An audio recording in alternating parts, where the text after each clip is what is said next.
আমাদের দীপুমণি কত কথা বলছে শিক্ষামন্ত্রী থাকা অবস্থায়, কিন্তু কালকে দেখলাম আদালতে আছে তসবি ছড়া নিয়া। তার মানে বোঝা গেছে এখন আল্লাহর দিকে রুজু হয়েছে। দিন থেকে শিক্ষকের হাত থেকে ব্যাটটা কেড়ে নেওয়া হয়েছে, সেদিন থেকে শিক্ষা ব্যবস্থাও শেষ। এই বছর 134 শিক্ষা প্রতিষ্ঠানে কোনো শিক্ষার্থী পাশ করেনি। অনেকের মতে বর্তমান শিক্ষা ব্যবস্থা বাংলাদেশের জন্য হুমকি। আপনি কি মনে করেন এই শিক্ষা ব্যবস্থার পরিবর্তন করার দরকার আছে কিনা? ফেল করছে এটা নিয়ে আমার কোনো মন্তব্য নাই, কারণ বাংলাদেশে বহু প্রাইমারি স্কুল আছে, আপনি যাইয়া দেখবেন টিচার ওই যে টেবিলের উপরে ফাও দিয়া ঘুমায়, কিন্তু ক্লাস নেয় না। কথা কন না কেন? তার মাথায় চিন্তা হইলো আমি সরকারি স্কুলে চাকরি করি, আমি পড়াই চাই না পড়াই, মাস শেষে কি এই বেতন নেওয়া কি হালাল হবে না হারাম হবে? এত আসতে না বলে হালাল না হারাম। আবার এটার বিরুদ্ধে কথা কইলে ওনারা আন্দোলন করবে, ক্লাসে যাব না। পৃথিবীতে সবচেয়ে নৈতিকতার মর্যাদার জায়গা হলো শিক্ষকতা।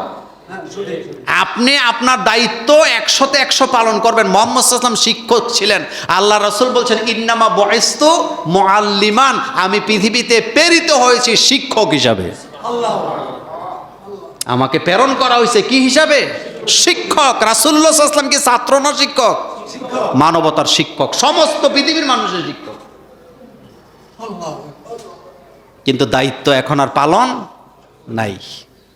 আমাদের এখন বললে কষ্ট পাবেন, যেদিন থেকে শিক্ষকের হাত থেকে ব্যাটটা কেড়ে নেওয়া হয়েছে সেদিন থেকে শিক্ষা ব্যবস্থাও শেষ।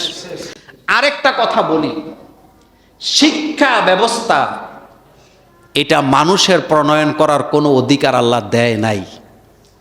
শিক্ষাটা মূলত দেয় কে? এত আসতে বললে হবে? কোরআনের প্রথম আয়াত কি বিসমিল্লাহ? আলহামদুলিল্লাহ না, প্রথম আয়াত হচ্ছে ইকরা, পড়ো। দেখেন ইকরা মানে পড়া শব্দটা আগে নাজিল করছে। আল্লাহ পাক বলেছেন ইকরা, পড়ো, বিসমি রাব্বিকাল্লাযী খলাক, তোমার প্রভুর নামে যিনি তোমাকে সৃষ্টি করেছেন। পড়া ছাড়া কোনো গতি নেই, পড়া ছাড়া কোনো গতি নেই। রাসূলুল্লাহর উপরে প্রথম ওহীটাই নাজিল হয়েছে ইকরা, আপনি পড়েন, পড়েন, রিড এন্ড রিড, পড়েন পড়েন পড়েন পড়েন, পড়তে হবে। আগের দিনের লোকেরা পড়তো, যার কারণে জ্ঞান বাড়তো।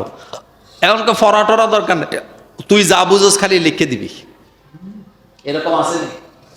কথা বল না কেন? আমার শ্বশুর তিনি হেড এক্সামিনার, তিনি আমাকে ওই দিন বললেন আফসোস করে যে ছাত্র কত খারাপ হয়, পরীক্ষার খাতার মধ্যে ভালোভাবে লেখে নাই কিন্তু মোবাইল নাম্বার লিখে দিছে। মানে তার চিন্তা হলো মোবাইল নাম্বারটা লিখে দিলে তো যিনি খাতাটা দেখবেন উনি যদি মালটাল খাওয়াই না হয় তাহলে আমার ফোন দিবে, দিলে টাকা টোকা দিয়ে পাশ করাই দিতে বলবো। মানে এই ছাত্র যদি ভবিষ্যতে চাকরি পায় তাহলে কি পরিমাণ চুরি করবে আপনি বলেন তো? কথা বলতেছিলাম শিক্ষা ব্যবস্থা নিয়ে। পৃথিবীর মানুষ যতক্ষণ পর্যন্ত আল্লাহর দেয়া শিক্ষা ব্যবস্থা গ্রহণ করবে না ততক্ষণ পর্যন্ত এই জাতিকে সুশিক্ষায় শিক্ষিত করা সম্ভব হবে না। আপনারা কি একটা কথা কোনোদিন চিন্তা করছেন, এই পৃথিবীতে শ্রেষ্ঠ মানব মুহাম্মদ সাল্লাল্লাহু আলাইহি ওয়াসাল্লাম, আর সেই মুহাম্মদ সাল্লাল্লাহু আলাইহি ওয়াসাল্লামের ছাত্র হচ্ছে আবু বকর, ওমর, ওসমান, আলী। তারা কি দেশ চালাইছে নাকি চালায় নাই? হযরত ওমর অর্ধেকটা পৃথিবী চালাইছে না? আচ্ছা, তারা হযরত ওমর কোন বিশ্ববিদ্যালয়ে পড়ছে?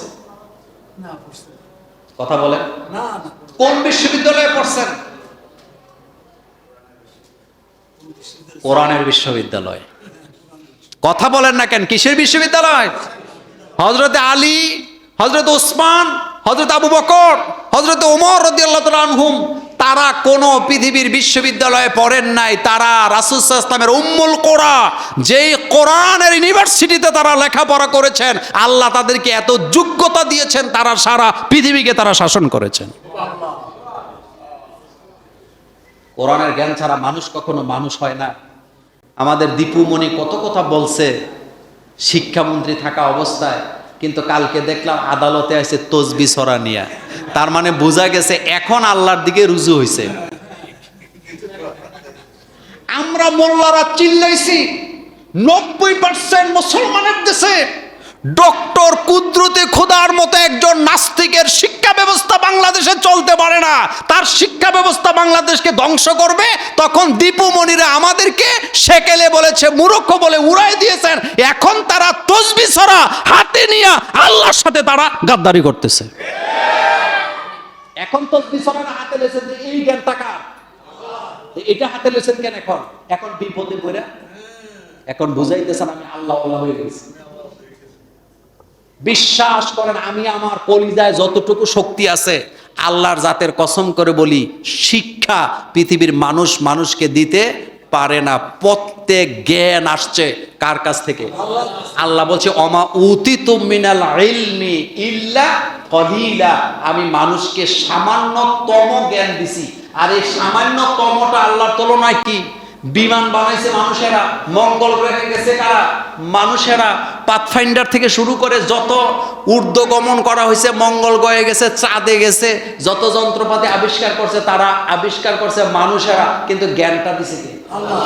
ব্রেনটা কে বানাইছে? আল্লাহর দেয়া ব্রেন। আপনি এই যে বিদ্যুতের সুইচ দেন, বৈদ্যুতিক বাল্ব আবিষ্কার করছে কে? আল্লাহ। মানুষ। আলবা এডিসন সে এটা আবিষ্কার করছেন, কিন্তু তার মাথার মধ্যে জ্ঞানটা দিছে কি? আপনি মূলে যাবেন, মূলে কে? রব্বি জিদনি ইলমা। বলেন রব্বি জিদনি ইলমা। এই যে রকেট আবিষ্কার করছে, বোমা আবিষ্কার হয়েছে, জ্ঞান মূলত কার কাছ থেকে নিছে? পৃথিবীর কোনো মানুষ সৃষ্টি করতে পারে না, এটা রূপ দিতে পারে। কথা বুঝাইতে পারি?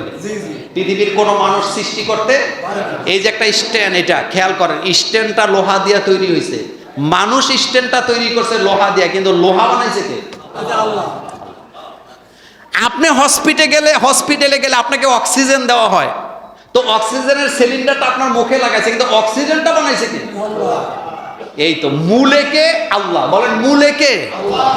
মূলে আল্লাহ। আপনি বাঁশ দিয়া কাগজ বানাইছেন, কিন্তু বাঁশ বানাইছে কে?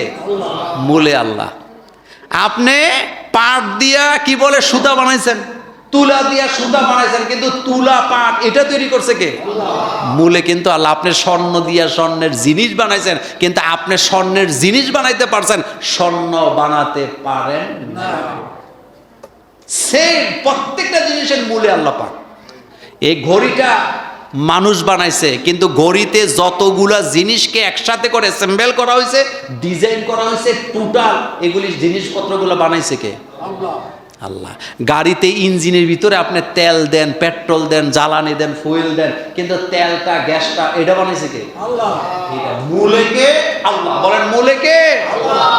আল্লাহ। আমাদের এই জুমুরে একটা মাহফিল হোক, এটা সবাই আমাকে বলতেছেন, তো এটা হোক আপনারা কি চান? আসতে কয় তো মুখ দিয়ে শুধু হোক কইলেই হবে না, এটার জন্য অনেক দায়িত্ব, কাজ আছে।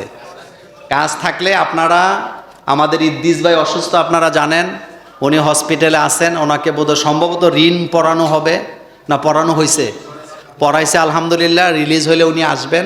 উনি আসার পরে আপনারা মাগরিবের পরে যে কোনো একটা দিন একটা মিটিং আপনারা দেন, আমাকে বলবেন, ইনশাল্লাহ আমিও থাকার চেষ্টা করব। এবং আপনাদের পক্ষ থেকে, বিশেষ করে যুবকদের পক্ষ থেকে প্রস্তাবগুলো আসবে যে কাকে কাকে আপনারা এখানে বক্তা হিসেবে দেখতে চান। মুরব্বীরা দিবেন, তবে